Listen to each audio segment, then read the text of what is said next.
Hi, guys. Before we get to camp, we haven't had a chance to talk to you since the new title. What does that mean to you? Well, I mean, obviously, in hockey, everybody knows the hierarchy of titles. So certainly, there's been a lot of buzz around it. A lot of people reaching out. For me, it's really the role that nothing changes in my day-to-day of what I've been doing here the last year and a half, and but it's obviously a huge honor, and to be working here with the Leafs. I love what I do every single day. It's been great.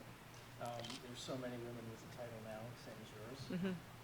When you were breaking in with Hockey Canada way back when, could you have imagined not just you, but so many others? I guess probably. I mean, I think that the evolution of the game, I know that there's a lot of very capable women in hockey. I think the tradition and the nature of hockey is it's been a male-dominated sport, but we know that in the rest of society, women play very important roles, and I don't see why it could be any different here in hockey. So it's nice to see. I mean, the other women, I know most of them, and I'm not surprised that they're in the role they're in. Yeah. Long week ahead, but what's your take on day one? Yeah, I thought it was a really good day one. We had a bit of a flow skate yesterday just to get the players moving, and today we started with some teaching and progressed through talking a lot about possession and pace with the puck.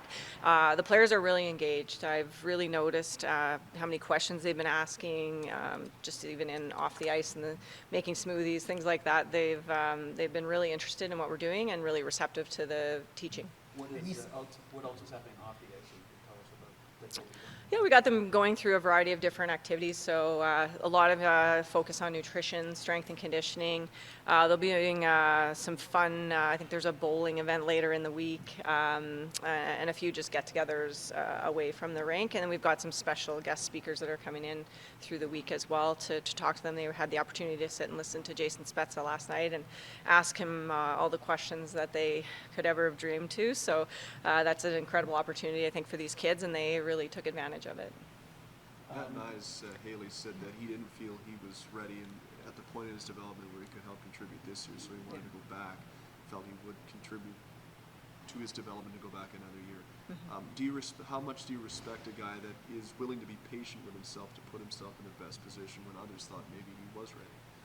Yeah, I mean, for sure, Matthew's physically, he's a big boy. He's got all the tools. I think there's a lot of respect that goes into the players to understand where they are at this point in time in their career and what they might need. And I think he fully knows where he stands in sort of the order of where his career might go. So we have no problem being patient with him. We look forward to just seeing his trajectory over the course of the season, the World Juniors, his experience at the Olympics. All of these things, they add up to giving a player, I think, a lot more confidence. So he certainly has, a long way to go, but he's also already kind of just knocking at the door. In what ways do you want him to be challenged next year? Well, we want him to dominate every time he steps on the ice. I mean, physically, he's very imposing. He's got a great shot. He needs to continue to work on his skating and his mobility. I think every time he's on the ice, to be able to make an impact on the game in key moments and just see his leadership at that level at NCAA, I think will set him up well for what might happen here later in the season next year. Your first look at Fraser Minton, what did you think of him?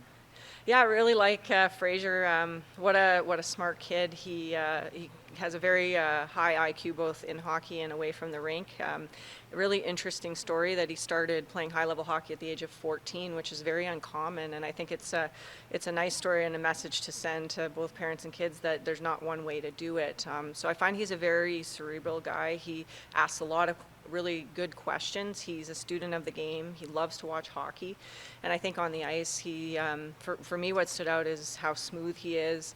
He makes some good plays, seems to have confidence with the puck. And I know he looks relatively lean off the ice, but on the ice, he uses his body well to get to the inside of the ice and seems to be not afraid to go to the tougher areas. So really excited about him. What kind of play piano for you? Not yet, but we talked about it because I play a little piano, much worse than he does. But I mean, it's really interesting that be an elite level classical pianist like that, and I'm sure that contributes to hands on the ice. So we've talked about that a few times. What kind of player do you want him to become? I think he's got the size and the frame to be able to make an impact. I think he can both play physical and make plays around the ice. We've got to work on his explosivity, his training off the ice, but he's very young at this point.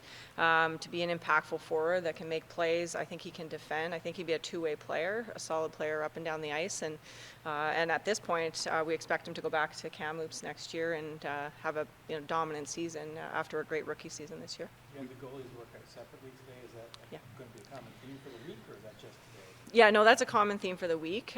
We've decided with John Elkin and his goalie staff to separate them, put them on a different sheet, and really give them one-on-one attentiveness with the different goalies that we've been able to bring this week, and then using backup goalies within our practices. But they'll play in the scrimmages. You have one very tall goalie. I guess you must like the height of goalie. Hildeby, yes. John Elkin speaks very highly of Hildeby and his potential playing in the Swedish League last year. And in Farjestad, he's a very big boy out on the ice. When he's on his knee, his head's over the crossbar. So a lot to like about him, and just the poise and the control that he seems to have at this point. Early days, of course. He was saying that the plan is for him to go back to Sweden next year. Yeah. Why organizationally do you guys think that that's the best path for him moving forward? Well, I think sometimes for goaltenders, as we see in the NHL now, it's there's not a lot of elite number one goaltenders. It takes time, and they need to face a lot of different situations to develop. With the goaltending situation that we have here in Toronto, it's probably the best place for him to go play, get confidence, dominate, and then come in and challenge for a spot when he's ready. I spoke to you over the winter about Ryan Ferber, who had a breakout year with Yeah. Team Canada. Yeah. What have you seen of his growth since that? I can't say enough about Ryan. He had a great season at UConn, the Hobey Baker finalist. The way that he has put in the time and effort over the last year, he's in every day here skating in our facility. He's very dialed into his own development. I think he was a 12th hour cut for that World Junior team last year, which was the last guy, which speaks a lot to how far he's come. So I think the sky's the limit for him. He's got to develop a little bit more, what would you call it, agility, I think, in his game in terms of being able to play with different speeds. But he certainly has improved a lot, and I give him a lot of credit. It's been all him.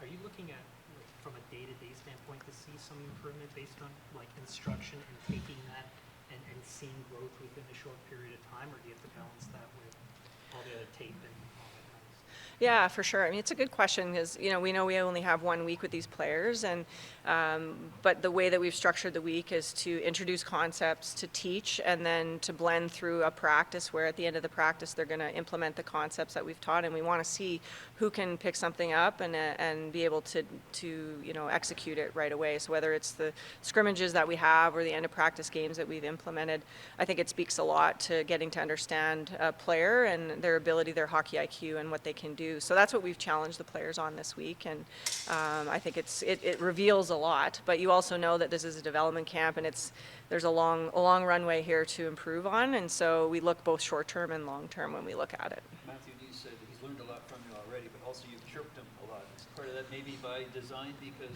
you keep him a little humble, I guess, because he's I think it's just the nature of who he is and who I am. They made some smoothies this afternoon. I had to tell them it tasted actually really good, but with a terrible name. So that's why they lost the competition.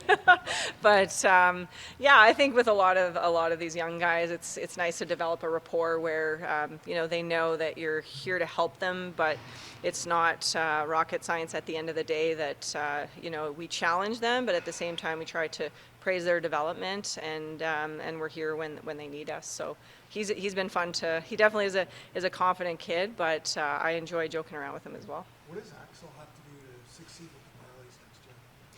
It's for Axel. It's I think a combination of skating, physical development. He came here at the end of the season, didn't play any games, and spent a few weeks with us.